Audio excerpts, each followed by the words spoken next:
जय Hind everyone, I hope you all are doing good. Today we are going to start biology section, जिसमें कि हम लोग past 5 years के जो टॉप पीवाईक्यूज रह चुके हैं थोड़ा उनको डिस्कस करेंगे। जिन्होंने ऑलरेडी सब कुछ बायो में कंप्लीट पढ़ लिया है उनके लिए सेशन काफी हेल्पफुल होगा, क्योंकि वो लोग क्वेश्चंस को अटेम्प्ट कर पाएंगे। और बाकी जिन लोगों का कुछ इनकम्प्लीट है बायोलॉजी या डिफिकल्ट लगता है या पूरा नहीं हुआ है सिलेबस, तो उनके लिए ऐसे हेल्पफुल होगा कि हम लोग पीवाईक्यूज के साथ साथ अपना कॉन्सेप्ट भी जो है वो डिस्कस करेंगे। सो बिना किसी देरी के स्टार्ट करते हैं अपना session. Let's begin with the question number 1। यहाँ पर एनडीए 2020 से शुरू हो रहा है आपका ये क्वेश्चन, जिसमें आपसे पूछा है which one of the following terms describe the practice of growing 2 और more crops simultaneously on the same piece of land. तो अगर आप इसमें कंफ्यूज होते हो कि क्रॉपिंग पैटर्न्स आपको नहीं आते, तो आप इस वर्ड पे ध्यान दो। साइमल्टेनियसली का मतलब होता है एक के बाद एक, यानी कि एक ही बार में दोनों क्रॉप्स नहीं लगानी है, पहले एक लगेगी देन दूसरी। तो इसका मतलब मिक्स्ड काम तो नहीं होगा, ठीक है, कि एक ही टाइम में 2 क्रॉप्स तो मिक्स नहीं करनी है। तो बी और डी को तो आप एलिमिनेट कर सकते हो। उसके बाद क्रॉप रोटेशन और इंटरक्रॉपिंग। क्रॉप रोटेशन में भी यही होता है कि एक क्रॉप होती है देन दूसरे टाइप की क्रॉप होती है। तो द सिंपल सा आंसर बनता है आपका option number C, intercropping. Okay, उसके बाद अगर आप बोलेंगे transformation of meristematic cells into specific permanent tissues occurs by the process of, यानी कि जब आपका मेरिस्टेमेटिक सेल यानी कि यंग और डिवाइडिंग सेल जब कन्वर्ट होता है परमानेंट सेल में, जब आपने प्लांट टिश्यूज पढ़े होंगे तो मेरिस्टेमेटिक टिश्यू पढ़ते हैं फिर परमानेंट पढ़ते हैं। मेरिस्टेमेटिक से ही कन्वर्ट होके सारे टिश्यूज परमानेंट बनते हैं। मेरिस्टेमेटिक से जब वो कन्वर्ट होते हैं परमानेंट में, तो फिर एक प्रोसेस का नाम आता है जिसको हम बोलते हैं सेल डिफरेंशिएशन, ठीक है, या टिश्यू डिफरेंशिएशन। तो जिसमें क्या आता है, ऑप्शन नंबर ए बिल्कुल सही होता है, सेल डिफरेंशिएशन, ठीक है। It is the process by which the meristematic tissues get converted into the permanent tissues. उसके बाद उनमें कोई डिविजन या फिर मैच्योरेशन देखने को नहीं मिलता, ठीक है। Then next question, the gaseous product of a process in a plant is a requirement for another vital process that releases energy. Okay, तो यहाँ पर आपको 4 कॉम्बिनेशंस दिए हुए हैं of the process and product। तो आपको आइडेंटिफाई करना है कि करेक्ट कौन सा, यानी कि एक प्रोसेस बताई होगी साथ में उसका प्रोडक्ट बताया होगा, ठीक है। तो पहले बताया रेस्पिरेशन, उससे प्रोडक्ट मिलता है nitric acid, sorry nitric oxide. तो कोई भी ऐसी ऑक्साइड नाइट्रिक ऑक्साइड जैसी, ये थोड़ी सी पॉइजनस नेचर की होती है, ये कभी किसी का प्रोडक्ट बनकर रिलीज नहीं होती बॉडी में, ठीक है। ये तो टॉक्सिक है काफी ज्यादा, तो पहला गलत है। देन ट्रांसपिरेशन से वाटर वेपर, देन फोटोसिंथेसिस से ऑक्सीजन, देन जर्मिनेशन से CO2। जर्मिनेशन में तो कुछ भी रिलीज नहीं हो रहा, जर्मिनेशन तो एक ऐसी प्रोसेस है जिससे कि एक पौधा उगता है, ठीक है। देन फोटोसिंथेसिस से ऑक्सीजन रिलीज होता है, ये आपको बहुत अच्छे से पता होगा कि C6H12O6 यानी ग्लूकोज बनता है प्लस ऑक्सीजन रिलीज होता है प्लस वाटर, ठीक है। तो ये सब प्रोडक्ट्स होते हैं हमारे फोटोसिंथेसिस के। Then the C option is absolutely correct. Moving to the next question, in a dicot pot herb, Vaseline या vegetable oil was applied on the upper surface of one leaf. Okay, तो पहली leaf के जो upper surface है, ठीक है, उसके ऊपर वैसलीन या फिर ऑयल लगाया है, ठीक है, और दूसरी लीफ जो है उसके लोअर सरफेस पर लगाया है, ठीक है, जो लोअर सरफेस है इधर उस पर लगाया है, ठीक है। तो आप और एक और लीफ है जिसको बोला है कंट्रोल लीफ, उसके ऊपर कुछ भी अप्लाई नहीं किया है, वैसलीन ना ऊपर ना नीचे कहीं भी अप्लाई नहीं की है। The plant was deliberately not watered for several days. कुछ दिन तक पौधे को पानी नहीं दिया। तो बताना है कि इनमें से कौन सी लीफ होगी, 1, 2 या फिर control leaf, that will dry up last, यानी कि जो सबसे लास्ट में सूखेगी। तो पहली बात तो सूखने के लिए क्या होना चाहिए, ट्रांसपिरेशन होना चाहिए। ट्रांसपिरेशन क्या होता है, loss of water from the plant, ठीक है। तो यहाँ पर कौन सी प्रोसेस यूज हो रही है, ट्रांसपिरेशन। ट्रांसपिरेशन करवाता कौन है, ट्रांसपिरेशन करवाती है स्टोमेटा, ठीक है। तो रिस्पॉन्सिबल कौन होता है इसके लिए, स्टोमेटा। और स्टोमेटा जो होती है वो अबंडेंटली प्रेजेंट होती है बिलो द लीफ, ठीक है। तो जो सरफेस है लीफ का ऊपर वाला और नीचे वाला, तो नीचे वाले सरफेस पे ज्यादा अबंडेंट स्टोमेटास प्रेजेंट होती हैं, यानी कि नीचे लोअर साइड ऑफ लीफ पर स्टोमेटा ज्यादा प्रेजेंट है, तो वो रिस्पॉन्सिबल होंगे ट्रांसपिरेशन को करवाने या रोकने के लिए। अगर स्टोमेटा ब्लॉक हो गई तो वो ट्रांसपिरेशन नहीं करवाएंगी, अगर वो ब्लॉक नहीं हुई तो वो ट्रांसपिरेशन करवा देंगी। तो पहली वाली लीफ में तो हमने वैसलीन ऊपर लगाई है पर स्टोमेटो तो नीचे है, तो यानी वो तो ट्रांसपिरेशन करवाएगी, वाटर लॉस होगा, और ये वाली लीफ धीरे धीरे धीरे करके स्लोली क्या होगी, ड्राई हो जाएगी। जो आपकी कंट्रोल लीफ थी उसमें तो कहीं भी नहीं थी वैसलीन, तो वो तो नॉर्मल रेट से स्लोप होगी, सॉरी ड्राई अप होगी, ठीक है। और जो थर्ड वाली लीफ थी, एक्सपेरिमेंट लीफ जो सेकंड थी, उसमें क्या होगा, स्टोमेटा पे लग गया है वैसलीन, यानी लोअर सरफेस पे लग गया, जिसकी वजह से क्या होगा कि वो ट्रांसपिरेशन ब्लॉक हो जाएगा, जिसकी वजह से क्या होगा, that will dry up last, जो सबसे लास्ट में जाके सूखेगी धीरे धीरे धीरे धीरे। तो experimental leaf 2 will be the correct option. Okay, then next question, during seed germination the part of the embryo which grows into root. आपको पता है एम्ब्रियो के 3 पार्ट्स होते हैं, ठीक है, रेडिकल, प्लूम्यूल और एक कॉटिलेडन होता है, ठीक है। जो रेडिकल होता है वो फ्यूचर में जाके रूट बन जाता है, जो प्लूम्यूल होता है वो फ्यूचर में जाके शूट बन जाता है, और कॉटिलेडन जो होता है वो उसका नर्चरिंग पार्ट होता है, यानी कि वो उसको ग्रो करने में हेल्प करता है, ठीक है। उसको हम सीड लीव्स के नाम से भी जानते हैं, ठीक है। तो यहाँ पर अगर प्लूम्यूल बोलेंगे तो वो क्या बनाता है, वो बनाता है फ्यूचर शूट, ओके। अगर आपको बोलेंगे रेडिकल तो वो बनाता है फ्यूचर रूट। तो A option is definitely correct. Cotyledon क्या होती है, वो होती है सीड लीव्स, ओके। इसका दूसरा नाम होता है सीड लीव्स। नेक्स्ट क्वेश्चन पे बढ़ते हैं। In a typical flower germinating pollen grains pass through several parts of the gynoecium before they reach the ovule। gynoecium क्या है, जो इस टाइप का स्ट्रक्चर आप लोग देखते हो, ठीक है। आपने जब पॉलिनेशन या फिर pollen grain जर्मिनेशन पढ़ा होगा तब भी आपने ये स्ट्रक्चर देखा होगा, अगर नहीं देखा तो अभी मैं आपको समझा देती हूँ।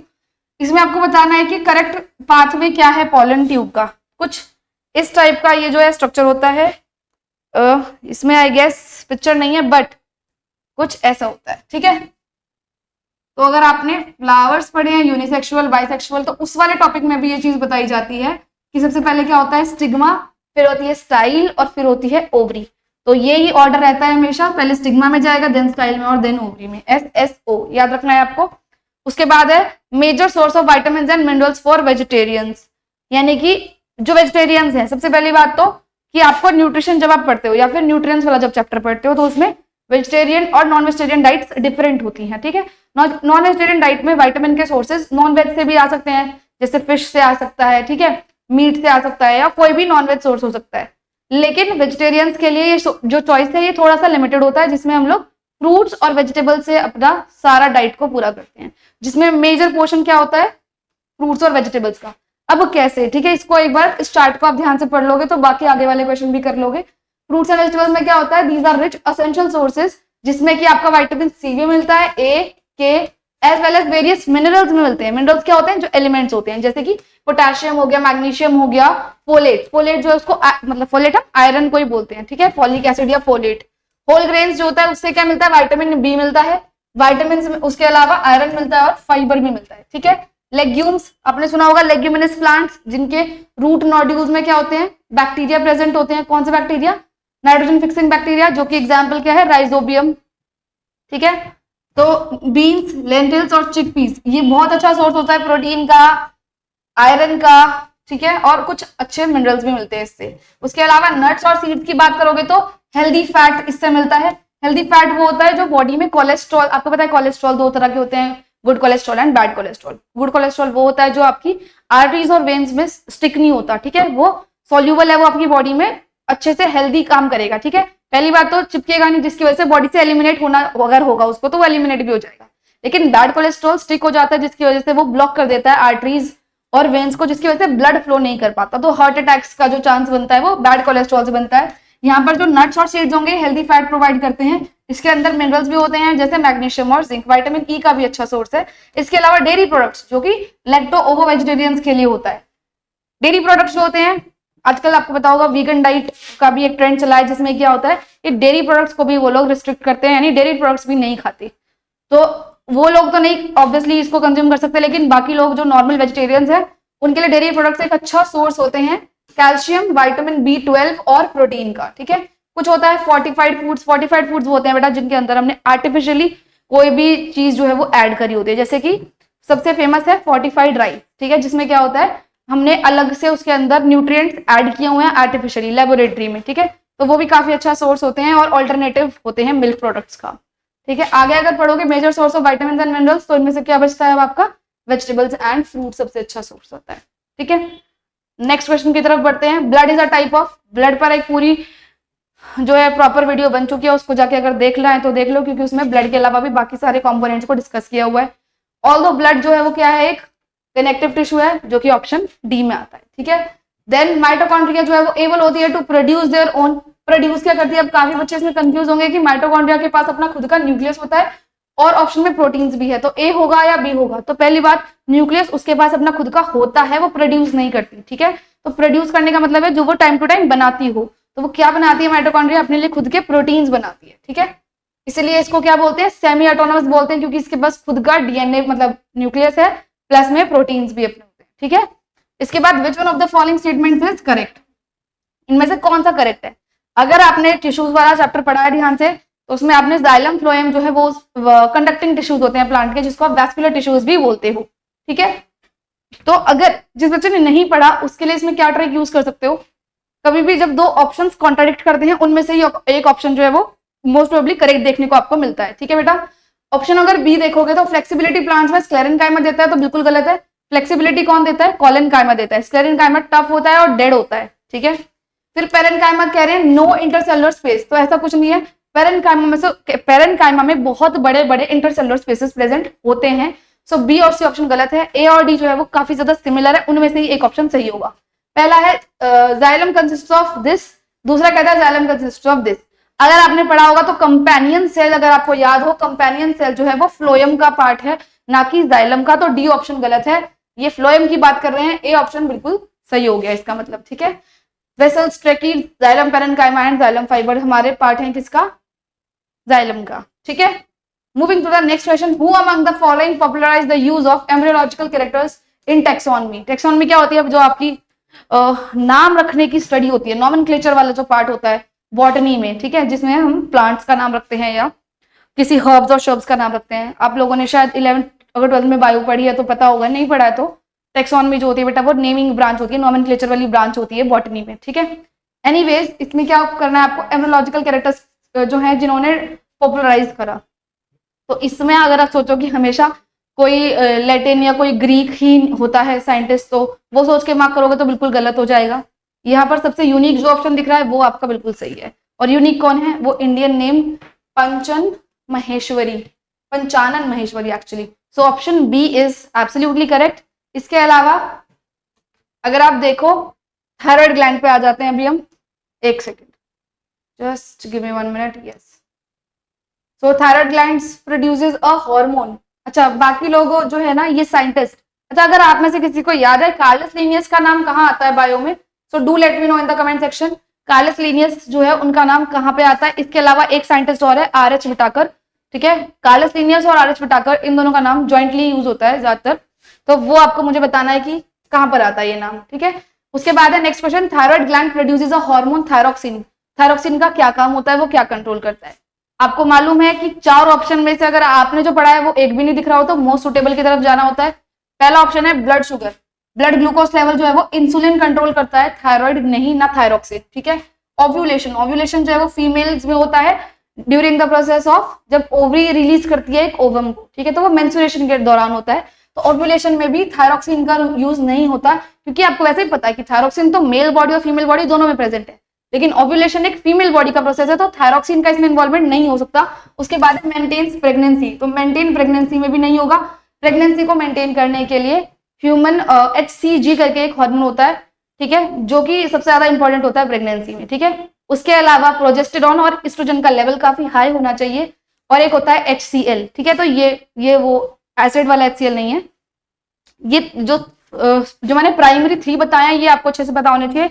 कौन सा था, एक तो आपका HCG हार्मोन, दूसरा प्रोजेस्टेरॉन और एस्ट्रोजन के लेवल्स काफी हाई, ठीक है। जब मेंस्ट्रुएशन होती है तब तो आपका प्रोजेस्टेरॉन और एस्ट्रोजन दोनों के लेवल्स बिल्कुल लो हो जाते हैं, तो प्रेगनेंसी में थायरोक्सिन का कोई भी रोल नहीं होता, तो बचता है क्या, मेटाबॉलिक रेट। तो मेटाबॉलिक रेट को जो है मेंटेन करता है आपका थायरोक्सिन हार्मोन। उसके बाद है which one of the following is the bacterium that causes diseases in the human body. अगर आपको लगेगा कि ह्यूमन बॉडी की बात करें तो चारों डिजीजेज ह्यूमन की हैं, तो हाँ बिल्कुल चारों डिजीजेज ह्यूमन बॉडी की ही हैं, लेकिन इसमें स्पेसिफिक मेंशन किया है बैक्टीरियम, ठीक है। तो इनमें से कौन सा बैक्टीरिया है जो डिजीज कॉज कर रहा है। अगर आप फर्स्ट देखोगे वेर्सीलिया जोस्टर, तो वेर्सीलिया जोस्टर जो है वो एक बैक्टीरिया नहीं है, वो एक वायरस है, ठीक है। और ये वायरस चिकन पॉक्स या स्मॉल पॉक्स कॉज करता है, ठीक है। उसके बाद अगर आप देखो ट्राइपेनसोमा गैम्बियंस, तो ट्राइपेनसोमा जो है ये स्लीपिंग सिकनेस कॉज करता है, और ये साउथ अफ्रीका में ज्यादा देखने को मिलती है डिजीज। इसके अलावा ये पैरासाइट है, ना कि ये बैक्टीरिया है, ठीक है। तो इट इज अ पैरासाइट जो क्या कॉज करता है, स्लीपिंग सिकनेस, ठीक है। डिजीजेस वाला पार्ट काफी ज्यादा इंटरेस्टिंग है, वैसे इंटरेस्टिंग शायद आपको ना भी लगे, लेकिन काफी ज्यादा इंपॉर्टेंट है, हर ईयर डिजीज वाला चैप्टर से क्वेश्चन देखने को मिलता है, तो डिजीजेस आपको जरूर याद करनी है। स्लीपिंग सिकनेस कॉज करता है, ठीक है। इसके बाद प्लाज्मोडियम फेल्सीपोरम जो है, पोरम लिखा है यहाँ पर, पैरम होना चाहिए। प्लाज्मोडियम जो होता है वो मलेरिया, डेंगू, ये वाली बीमारियां कॉज करता है, और ये भी क्या है, पैरासाइट है, ठीक है, ना कि बैक्टीरिया। तो सैल्मोनेला टाइफी जो है, अगर आपने पढ़ा हो टाइफॉइड, तो टाइफॉइड कॉज करता है और ये एक बैक्टीरिया है, ठीक है। तो याद रखना है कि Salmonella typhi. Next, which of the following statements regarding viruses, ठीक है, इज नॉट ट्रू। वायरस जो है उनके लिए सही चीज क्या नहीं है, पहला, viruses need living cells to reproduce, तो बिल्कुल सही है। आपको पता है कि वायरस जो होता है वो खुद के पास उसका मशीनरी नहीं होता जिससे वो रिप्रोड्यूस कर सके, तो वो एक होस्ट ऑर्गेनिज्म का सहारा लेता है जिसके अंदर वो एंटर करता है और वहां पर रिप्रोड्यूस करता है, ठीक है। तो उसको कोई ना कोई लिविंग बॉडी की मशीनरी की जरूरत होती है रिप्रोडक्शन के लिए, तो पहली स्टेटमेंट बिल्कुल सही है, लेकिन हमें नॉट करेक्ट बतानी है।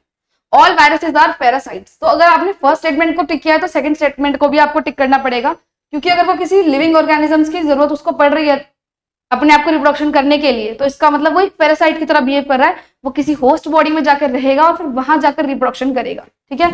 तो पैरासाइट भी हो गया। उसके बाद है viruses are similar to chemical substances outside the host, ये भी ठीक है।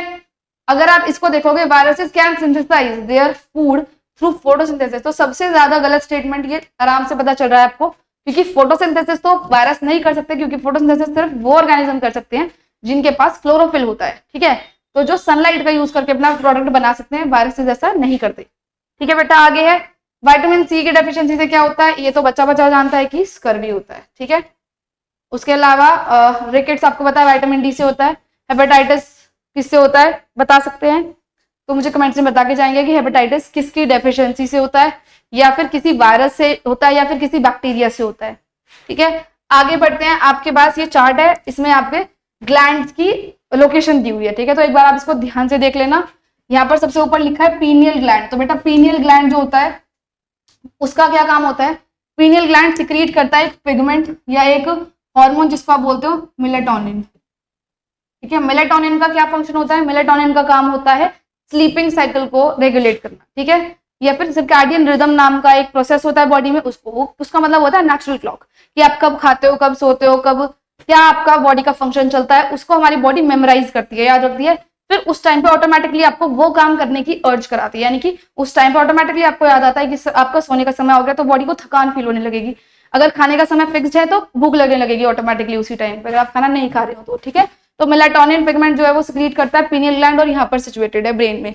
उसके बाद अगर थायराइड ग्लैंड देखोगे तो थायरॉक्सिन हार्मोन सिक्रीट करता है और मेटाबॉलिक एक्टिविटीज रेगुलेट करता है। एड्रिनल ग्लैंड जो है वो सिक्रीट करता है एड्रिनलिन हार्मोन, ठीक है।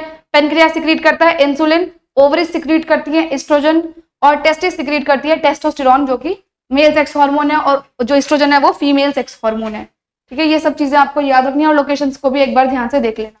Which of the following cell organelles may play a role in expelling excess water and waste in case of unicellular organisms? तो यूनिसेलुलर ऑर्गेनिज्म में जो एक्सेस बॉडी का वेस्ट है उसको बाहर निकालने में कौन हेल्प करेगा, ईआर कभी ऐसा कोई काम नहीं करती। ईआर तो प्रोडक्शन करवाती है लिपिड्स का या किसका, जो प्रोटीन है, आर अगर है तो प्रोटीन बना रही होगी, ठीक है। एसईआर है तो लिपिड्स बना रही होगी।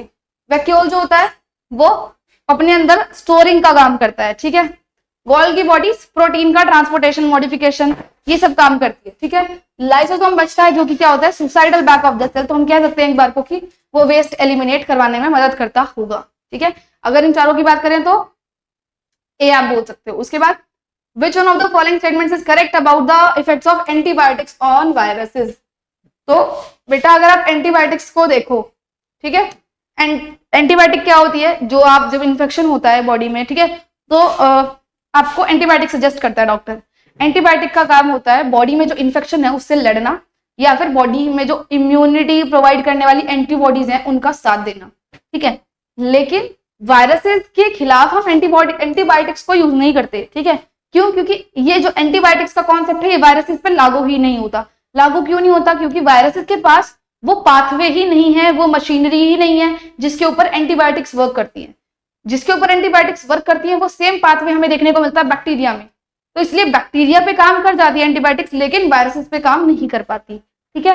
तो अगर आप कहो कि क्या हमेशा कोई बैक्टीरिया मर सकता है एंटीबायोटिक्स से, तो ये भी सही नहीं है।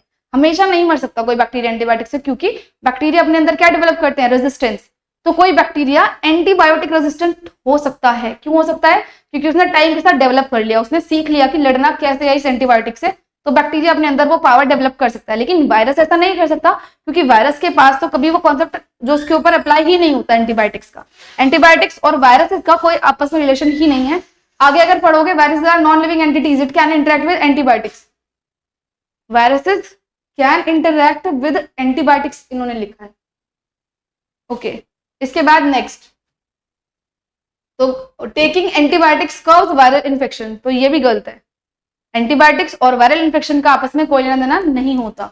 Viruses do not possess metabolic pathways, viruses are resistant to antibiotics. अभी हम मैंने आपको बताया कि रेजिस्टेंट कौन हो सकता है? बैक्टीरिया हो सकता है, क्योंकि उसके ऊपर ये कॉन्सेप्ट अप्लाई होता है। लेकिन वायरस के ऊपर ये चीज अप्लाई नहीं होती, तो वो रेजिस्टेंट भी नहीं हो सकते। So definitely the option C is absolutely correct. तो आपसे इसमें करेक्ट स्टेटमेंट पूछी तो सी जो है वो हमारा सही हो जाता है। आगे अगर आप बढ़ोगे, प्रोकैरियोटिक ऑर्गेनिज्म में न्यूक्लियर रीजन जो होता है उसके आसपास क्या नहीं होता? उसके आसपास मेम्ब्रेन नहीं होती, यानी कि एक डिफाइंड न्यूक्लियस आपको देखने को नहीं मिलता। तो जब भी आपको डिफाइंड न्यूक्लियस देखने को नहीं मिलेगा तो उसको आप क्या बोलते हो? न्यूक्लियोइड बोलते हो। प्रोकैरियोट्स में न्यूक्लियस नहीं होता, क्या होता है? न्यूक्लियोइड होता है। इनमें से कौन सा प्लांट टिश्यू है जिसके पास डेड सेल्स होते हैं? तो ये तो आपने बहुत बार पढ़ा होगा कि स्क्लेरेन्काइमा जो है उसके पास डेड सेल्स होते हैं, यानी कि उसके सेल्स जो है वो प्रोटेक्शन में या फिर स्ट्रेंथ देने में मदद करते हैं। For example husk of coconut, ठीक है, जो कोकोनट का बाहर का छिलका होता है ब्राउन वाला, वो एग्जाम्पल होता है स्क्लेरेन्काइमेटस टिश्यू का, याद रखेंगे। आगे देखोगे अगर, विच one of the following is not a component of human male reproductive system, तो इनमें से कौन है जो मेल रिप्रोडक्टिव सिस्टम का पार्ट नहीं है? यूरेथ्रा, वास डिफरेंसेस और सेमिनल वेसिकल्स, तीनों ही पार्ट होते हैं। सर्विक्स जो है वो फीमेल रिप्रोडक्टिव ऑर्गन का पार्ट है, ना कि मेल। आगे बढ़ेंगे, मूवमेंट ऑफ मटेरियल्स, जो क्या होता है? Movement of materials to different parts of cytoplasm and nucleus is generally carried out bye.